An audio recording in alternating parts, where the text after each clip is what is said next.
Hey guys! Good morning! Welcome to another Drama Drama! Actually, wala naman akong balak mag-film ngayon, pero habang sinusuot ko tong medyas ko na to, ayun, naisipan ko na din na i-flex ko na rin siya kasi sobrang ganda talaga niya guys. As in recommended for only 29 pesos.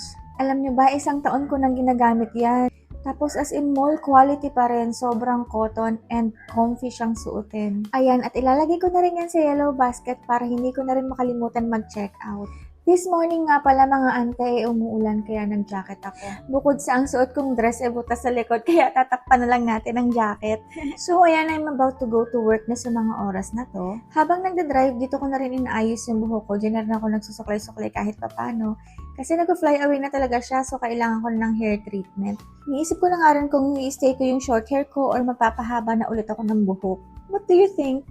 Sa bagay na may miss ko na nga rin yung mahaba kong buhok. Ayan o, hanggang balikat na nga siya, kaya pag-iisipan ko pa din.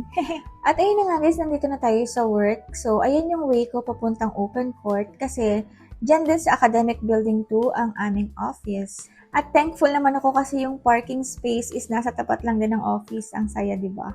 At maghahanda na nga tayo pababa kay Ellie Boy. Huwag natin kakalimutan ang laptop. Dahil ang laptop is life. Dahil maaga pa, ito nga bibili muna kami ng breakfast sa stall. Nga pala guys, ito nga pala si Kuya Buds the Great.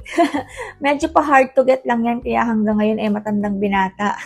At nandito na nga kami sa stall ng school, mamimili kami ng lugaw for breakfast.